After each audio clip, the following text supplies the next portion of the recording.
então à palavra de Deus esta manhã? Amém?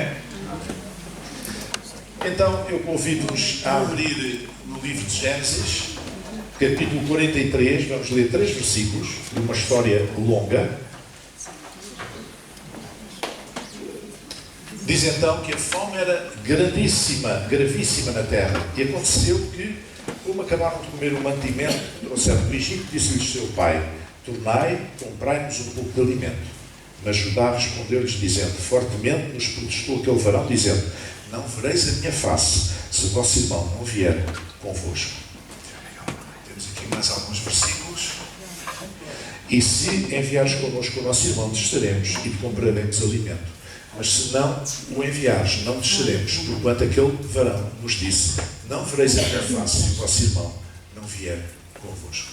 Eu gostava de sublinhar esta frase, se o vosso irmão não vier convosco. Querem repetir comigo? Se o vosso irmão não vier convosco. Novamente, se o vosso irmão não vier convosco. E depois em Romanos capítulo 8, versículo 29, nós temos uma outra frase que eu gostaria de destacar antes de prosseguirmos. Romanos 8, 29.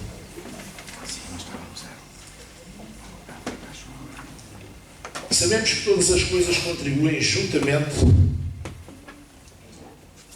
Não é isto, Romanos 8, 29. 9.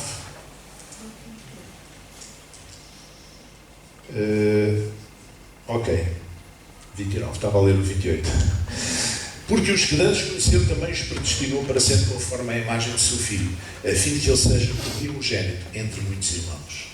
Eu quero destacar aqui a frase, para que ele seja o primogénito entre muitos irmãos. Amém? Eu quero falar esta manhã sobre os obstáculos à fraternidade. Nós somos chamados a ser irmãos, não é? Jesus Cristo é o primogénito entre muitos irmãos. Primogénito no Antigo Testamento era o filho mais velho, varão, que tinha a maior parte da herança e tinha também, digamos, uma posição muito elevada, muito diferente de qualquer outra pessoa, de qualquer outro dos filhos, fossem eles quais fossem. Então, Jesus é o primogénito entre muitos irmãos. E a chamada que nós recebemos para a fraternidade é uma chamada para nós podermos olhar para aqueles que estão à nossa volta e considerarmos nossos irmãos e desenvolver entre nós essa atitude fraterna, atitude de fraternidade. Todos nós conhecemos a história de José. Muitos dos últimos capítulos do livro de Gênesis são destinados à biografia de José. José era um menino mais novo de uma família e os pais tinham uma predileção especial por aquele rapaz e não o escondiam. Isso provocou algum mal-estar nos outros irmãos e eles dedicavam-se à pastorícia e, portanto, iam para longe à procura dos pastos, não é? Com os animais, e depois o filho mais novo era levado normalmente, era enviado com o farnel para os irmãos poderem comer, alimentar-se durante o dia enquanto estavam a pastorear os rebanhos. E aconteceu que um dia os irmãos já estavam tão fartos dele e já começaram a desenvolver inveja, ciúme, sentimentos negativos em relação àquele rapaz, que era o preferido dos pais, abertamente, e eles pensaram, vamos matá-lo. Mas alguém tinha um bocadinho mais juízo na cabeça e disse, não vamos fazer uma coisa dessas. Então eles pensaram, vamos fingir que o vamos matar. E viram uma caravana de mercadores a vir ao longe e pensaram, vamos vendê-los aos mercadores, eles vão para o sul, vão para o Egito, e eles levam daqui para fora, e nós simulamos a morte dele. Então eles mataram o animal do campo, com o sangue rasgaram as vestes, a túnica de José, e tinham, entretanto, posto dentro de uma cova, até perceber o que é que iam fazer com ele, e venderam José para o Egito, aos mercadores, e depois, no fim do dia, levaram ao pai as vestes rasgadas, cheias de sangue do animal, dizendo, uma besta fera do campo comeu. Os pais tiveram um grande desgosto e a vida continua. Mais tarde veio uma grande fome sobre a terra E no Médio Oriente as famílias e os clãs começaram a descer até o Egito, porque entretanto Deus tinha levantado José no Egito. José teve mais umas peripécias que nós sabemos, até que Deus o levantou à posição de primeiro-ministro do Egito. E porquê? Porque ele tinha interpretado um sonho do rei do Egito, do faraó, e os sonhos naquela altura eram premonitórios, eram considerados premonitórios, mesmo que não fossem. E ele interpretou o sonho das 7 facas gordas, seguido das 7 facas magras, depois comiam as gordas. Ele disse: não sei o que é isto. O Espírito de Deus está sobre mim e me diz que as 7 facas gordas são 7 anos de fartura nas colheitas dos cereais, e os 7 anos, as 7 vacas magras são 7 anos de seca, de escassez, que então ele propôs ao rei do Egito que criasse uns silos para guardar 20% dos cereais em cada ano, para que depois não faltasse durante os 7 anos das vacas magras. E assim aconteceu, e o povo do Médio Oriente começou a descer até o Egito, sabendo que ali havia provisão para comprar cereais, para poderem comer, fazer pão, fazer a sua vida. E foi aí que se deu o encontro de José com os seus irmãos. E nessa altura, digamos que aconteceram mais algumas peripécias. E é sobre isso que eu queria falar. Voltando à ideia dos obstáculos à fraternidade. Um dos obstáculos a que os irmãos exerçam fraternidade entre si é quando os pais não disfarçam a preferência que têm por um dos seus filhos. Não é? Se os pais mostrarem muita preferência por um dos filhos, os outros vão se ressentir. Os outros vão se sentir mal. Não é? Mas nós temos uma coisa, é que o nosso Pai Celestial não discrimina ninguém. A Bíblia diz que Deus não faz acepção de pessoas, Deus não discrimina pessoas. Mas infelizmente, muitas vezes, apesar de Deus não discriminar ninguém, somos irmãos, somos nós, somos os filhos de Deus que às vezes discriminamos. Que às vezes temos tendência para discriminar pessoas. Para pôr pessoas à parte, por isto, por aquilo, pelo outro, em vez de compreender que são todos filhos do mesmo Pai. Então, esta falsa sensibilidade levou a que os irmãos começassem a ter sentimentos de ciúme perante José. O pai mandou-lhe fazer uma túnica, inclusivamente colorida, muito bonita. Nunca fez isso com nenhum dos outros. Mesmo quando os outros eram o mais novo. Antes de José nascer, o anterior era o mais novo. E vice-versa. Nunca fez isso com ninguém, mas com José fez. E eles sentiram-se muito mal com isso. Então esta falta de sensibilidade dos pais, quando fazem discriminação dos filhos, às vezes estão a semear tempestades. Não é? Estão a semear tempestades para o futuro. Mas Deus não discrimina ninguém. Nós é que às vezes discriminamos. E portanto esta discriminação entre irmãos é um obstáculo à fraternidade. Eu não posso ter a mesma disposição para exercer fraternidade com alguém que eu sinto que me discrimina, que eu sinto que não gosta de mim, ou que eu vejo pelas suas ações que ele não me valoriza, não quer saber de mim para nada. Não é? Outro obstáculo à fraternidade é realmente a inveja dos irmãos. Os irmãos José invejavam. E o que é inveja? A inveja, na base, é falta de amor. Quando é que nós começamos a invejar? É quando nós sofremos o sentimento de inveja. Quando o amor falha. Quando nós não somos capazes de exercer amor em relação a alguém, então surgem outros sentimentos negativos, e um deles, por vezes, é a inveja. Mas a inveja, muitas vezes, também procede de uma outra razão.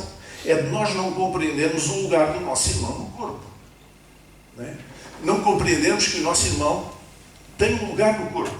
Deus deu-lhe determinados talentos naturais. Deus deu-lhe determinados dons espirituais. Assim como deu a nós. E por vezes nós ambicionamos o dom do outro, ou o talento do outro. E não respeitamos a posição do outro no corpo de Cristo.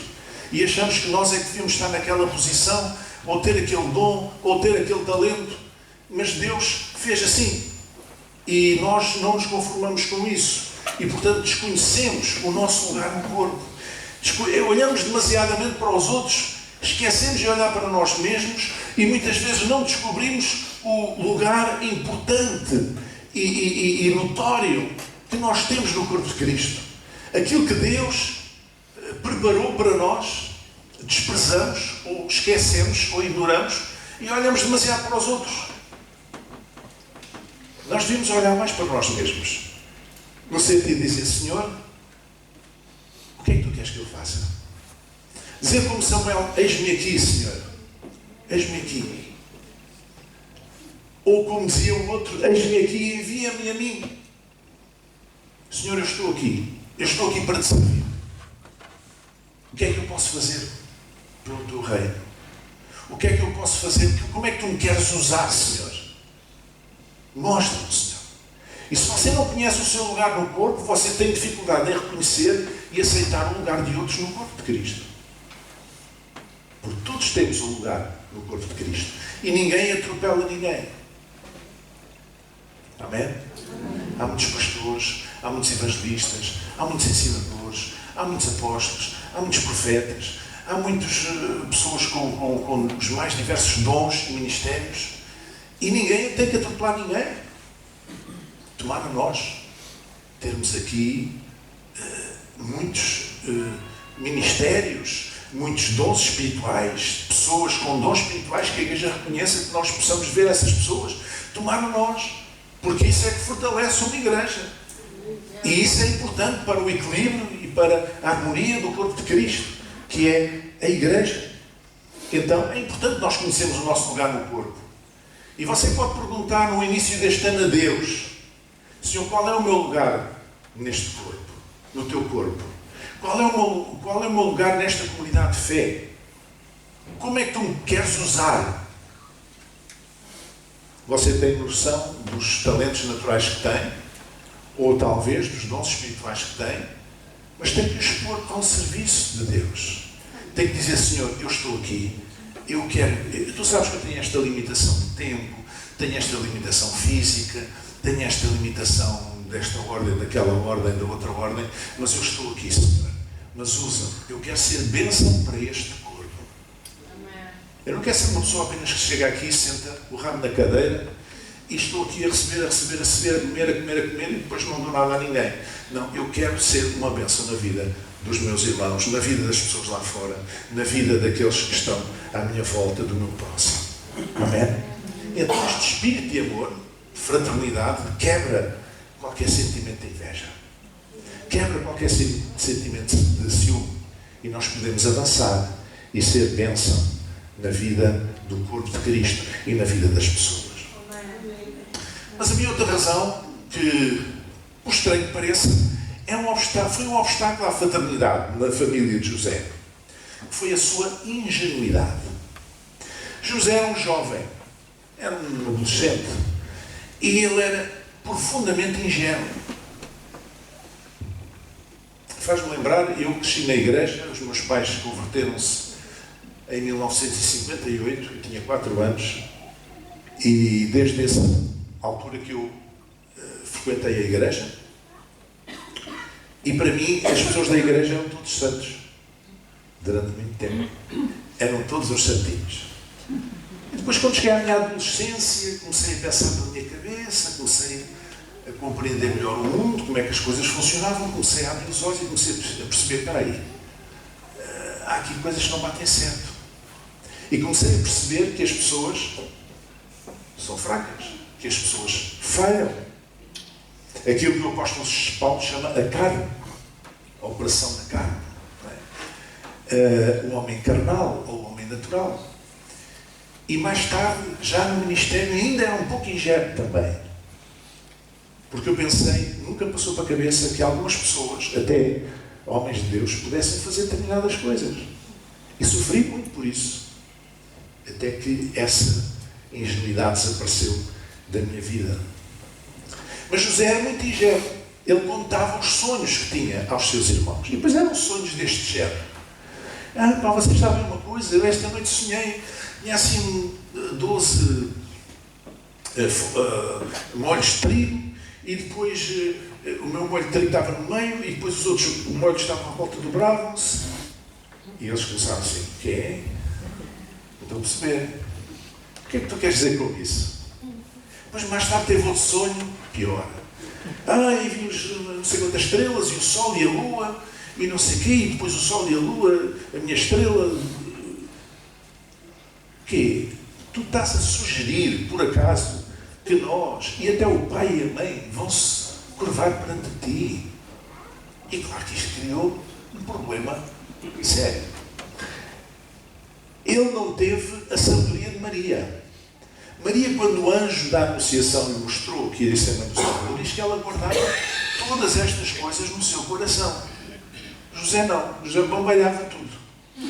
E há pessoas que pensam assim: mas ela é sincera, coitadinho. Não é. Sinceridade não é ingenuidade.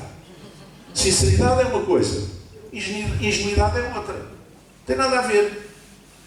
É como aquelas pessoas que dizem: mas eu digo o que eu tenho a dizer, eu digo. E coisa, não é o dizer, é a maneira como você diz. Você se calhar diz as coisas de maneira a ferir a pessoa, a magoar aquela pessoa, e mais valia estar calado. Não é? Então José mais valia estar calado. E ele criou este problema com os irmãos. Mais tarde Jesus ensinou isto aos seus discípulos: eis que vos envio como ovelhas ao meio de lobos, portanto sede prudentes como as serpentes e inofensivos como as pombas. Prudentes como as serpentes. Sinceridade não é ingenuidade. A ingenuidade é um obstáculo à fraternidade. Eu não tenho que contar a minha vida toda a qualquer pessoa. E não é preciso ser crente nem conhecer a palavra de Deus para compreender isto. Basta um bocadinho de experiência de vida e de tato para compreender que nós não temos que contar a nossa vida toda a qualquer pessoa. Há coisas que são nossas. Amém? Outro obstáculo à fraternidade é quando há necessidades. Caso não há pão, todos ganham e ninguém tem razão. A fome cria conflitos. Nós temos o caso de Abraão e de Ló. Abraão e Ló, o que é que aconteceu? Deus abençoou bastante Abraão e os que estavam com ele, e Ló, o seu sobrinho Ló também.